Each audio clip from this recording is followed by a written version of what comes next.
할렐루야. 오늘 수요 기독 동아리 모임에 나오신 303기 형제자매 여러분들을 주님의 이름으로 환영하고 축복합니다. 학교 생활이 이제 거의 마무리되는 그런 시점들이 다가오고 있네요. 코로나 때문에 너무너무 고생 많으셨고, 또 답답하고 힘든 시간들을 잘 견뎌내느라고 너무나 수고하신 것 정말 격려해드리고 싶고 대단하다 이런 생각이 듭니다. 남은 학교 생활 잘 마무리하고 또 무엇보다도 우리의 믿음의 시간들을 잘 정리할 수 있으면 좋겠다라는 생각이 듭니다. 오늘도 지난주와 같이 다니엘서 1장 8절 말씀을 근거로 해서 크리스천 경찰관의 정체감에 대해서 한 번 더 다루어 보도록 하겠습니다. 자, 우리 크리스찬들은 한마디로 이중 국적을 가진 사람들이다 이렇게 볼 수가 있어요. 빌립보서 3장 20절에 보니까 우리의 시민권은 하늘에 있는지라 거기로부터 구원하는 자 곧 주 예수 그리스도를 기다리노니, 우리의 시민권 하나는 하나님 나라라는 시민권이 있고요. 또 다른 하나는 내가 태어난 이 땅 대한민국의 시민권이라는 것이죠. 또한 주님은 우리를 세상에 보내시면서 너희는 세상의 소금이라, 너희는 세상의 빛이라 라고 말씀하셨다라는 것입니다. 따라서 우리는 하나님이 부르시는 그날까지 내 영혼이 속한 하나님의 나라와 이 땅에 잠시 머무르면서 발을 딛고 살아가는 조국 대한민국의 국민으로서 충성과 헌신을 다해야 할 그런 책임과 의무가 있다, 이렇게 이해할 수가 있죠. 크리스천의 삶은 회피적인 삶이 아니다라고 생각합니다. 크리스천의 삶은 현장지향적인 삶입니다. 세상 속에 비치고 세상 속에 소금이 되는 삶입니다. 우리의 믿음은 교회 안에서가 아니라 세상 속에서 그 능력이 나타나야 하고, 우리의 인격은 세상 속에서 빛을 발해야 한다라는 것입니다. 우리가 고속도로를 자동차로 달리다 보면 잠시 휴식할 수 있는 휴게소가 나옵니다. 그래서 우리는 때로 그 휴게소를 기다리고 또 그곳에서 즐거운 시간을 가질 때도 있습니다. 그러나 아무리 휴게소가 좋다고 하더라도 휴게소에 계속 머물 수는 없습니다. 우리는 다시 고속도로로 나아가 달려가야 하는 것입니다. 이것을 믿음 생활에 비유해 보자면 크리스찬들이 모이는 예배, 또 교제, 코이노니아는 휴게소와 같은 것이라고 생각합니다. 만나면 즐겁고 교제하면 힘을 얻고 위로를 받습니다. 그런데 한번 생각해 보시죠. 무엇을 위한 모임이고 무엇을 위한 만남이고 무엇을 위한 교제입니까? 바로 충분한 충전을 한 후에 다시 고속도로로 달려가야 할 자동차처럼 우리는 하나님의 은혜를 충분히 누리고 그 은혜에 감사하고 힘을 얻은 다음에는 우리가 살아가야 할 세상으로 나아가야 하는 것입니다. 삶의 현장으로 나아가서 거기에서 열심히 달려가는 삶, 그것이 크리스찬의 삶의 모습이라는 것입니다. 그러므로 세상을 피하고 싶은 이런 회피적인 삶의 영성은 참된 영성이라고 할 수 없습니다. 참된 영성은 세상 속에서 그 빛이 드러나야 하고, 참된 믿음은 내 삶의 자리, 내가 근무하는 현장에서 능력 있게 나타나져야 된다라는 것입니다. 크리스천 경찰관의 정체감을 한마디로 표현하면 뭐라고 했죠? 세상 속의 크리스천 경찰관이라고 했습니다. 도무지 그 앞을 예측할 수 없는 수많은 일들이 벌어지는 치안 현장입니다. 거기에 두 발을 딛고 정신없이 뛰어다녀야 하는 신앙인으로서 살아가는 것이 크리스천 경찰관입니다. 밤낮이 뒤바뀌는 그런 근무 환경이 있고요. 사건들과 주치자들을 다루다 보면 온몸이 천근만근이 될 때가 있습니다. 거기다가 조직 안에서 또 직장 동료들과 선후배의 경찰관들로부터 둘러싸여 있습니다. 때가 되면 밥을 먹어야 되고 또 술자리도 가야 되고 회식도 해야 합니다. 현장에서 처리해야 할 일들도 정신이 없는데 직장 동료들과의 관계까지 신경을 써야 합니다.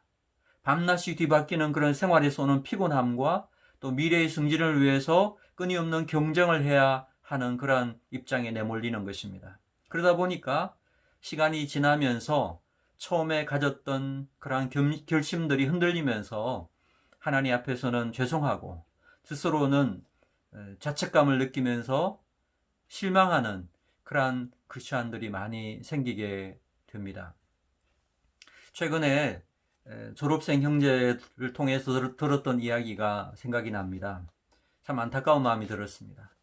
근무하다가 우연히 만난 선배 중에 이야기를 나누다 보니까 충성교회에서 마하나임 찬양당을 했던 그러한 사람이라고 자기 자신을 소개하더래요. 너무 반가워서 인사를 했더니 자기도 마하나임 찬양단이다 하고 인사를 했더니 그 형제가 하는 말이 그런데 지금 나는 교회를 다니지 않는다 그렇게 이야기하더라는 거예요. 그래서 왜 신앙생활 안 하느냐라고 물었습니다. 그랬더니 지금 내 삶이 하나님 욕보이는 것이 딱 맞기 때문에 하나님 욕보이기 싫어서 그렇게 한다라고 대답을 하더랍니다. 너무나 마음이 안타깝고 속상한 마음이 들었었습니다. 그 형제가 그렇게 하더라고요. 목사님, 저에게는 목표가 생겼습니다. 그분을 다시금 주님께 나올 수 있게 기도하고 인도하는 것이 목표가 되었습니다. 그렇게 이야기하길래 제가 격려해 준 적이 있었습니다. 여러분, 다니엘처럼요, 결심하고 독한 마음을 먹더라도 그 현장에서 나에게 부딪혀오는 그 거친 파도는 얼마나 강력한지를 모릅니다. 따라서 우리는 예수님의 말씀을 되새길 필요가 있습니다. 예수님은 제자들을 세상 가운데 보내시면서 이렇게 말씀하셨습니다. 마태복음 10장 16절에 보니까 보라, 내가 너희를 보냄이 양을 이리 가운데 보낸과 같도다. 그러므로 너희는 뱀같이 지혜롭고 비둘기같이 순결하라 말씀하셨습니다. 비둘기같이 우리의 신앙의 순수한 정체감을 지키면서도 여러 가지 직무와 동료들과의 관계를 잘 유지할 수 있는 그런 뱀 같은 지혜가 정말 필요하다. 정말 우리가 더 많은 기도로 준비하고 자기 자신을 준비할 필요가 있다라는 것입니다. 자, 그러면 어떻게 우리가 하나님 나라 백성답게 이 세상 속에 살아가는 크리스천 경찰관으로서 하나님의 나라를 위해 헌신하고 충성할 수 있겠습니까? 저는 여러분들에게 이 말씀을 드리고 싶습니다. 여러분, 어느 곳에 가든지 격리되지 말고 구별되는 삶을 살라는 것입니다. 함께 하지만 구별되라는 것입니다. 함께 하다 보면 동화되기 쉽습니다. 그러나 동화되지 말고 거기에 적응해 나가라는 것입니다. 그래서 격리가 아니라 구별되는 것이고 동화가 되는 것이 아니라 적응해 나가라는 것입니다.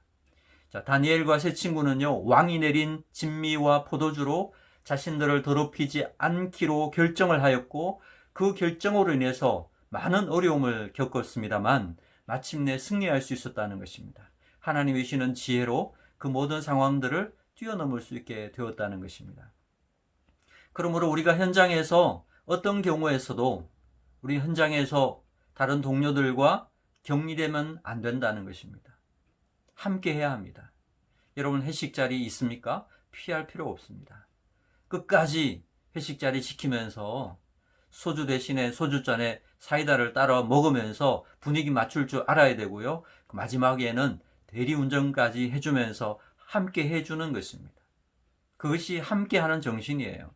동료로서 정신이에요.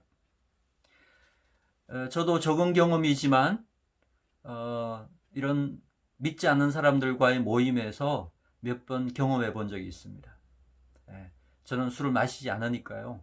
소주잔에 사이다를 먹으면서 끝까지 함께 있어주고요. 마지막에는 제 차로 한 사람 한 사람들을 집에 태워주고 내려주니까요.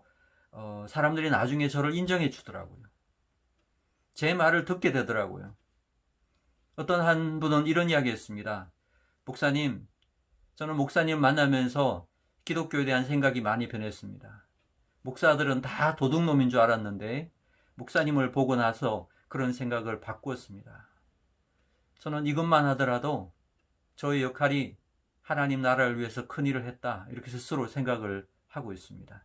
틀림없이 그런 분들은 언젠가는 하나님께서 다시금 신앙을 회복시키시고 하나님의 자녀로 부르지 않겠습니까? 여러분들도 마찬가지입니다. 그래서 우리가 격리되지 않으려고 하는 노력들이 참 필요합니다. 자, 그런데 함께 하다 보면요, 나도 모르게 동화될 유혹들이 또한 많이 찾아오게 된다는 것입니다.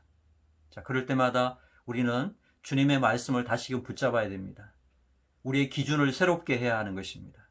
열심히 기도하고 또 큐티하고 다른 믿음의 동료들과 끝까지 교제하면서 이겨낼 수 있는 그런 능력을 갖추어야 된다는 것입니다. 최근에 298기 형제 자매들의 이야기를 들었습니다. 우리 충성교회에서 함께 교제했던 셀 모임하고 교제했던 뜨거운 믿음을 가지고 현장으로 나갔는데, 이분들은요, 각자가 근무하는 환경은 다 다르지만은 3개월마다 지정된 한 자리에서 헤쳐 모여야 한다는 거예요.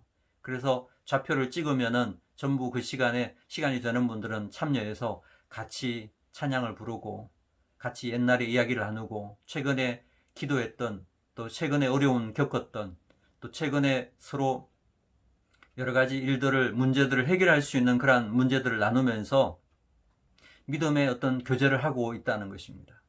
그러다 보니까 아직까지도 그들의 마음이 변하지 않고 믿음이 흔들리지 않고 늘 마음이 새로워지는 그런 경험을 한다, 그런 이야기를 전해들은 적이 있고, 그래서 너무너무 감사했고요.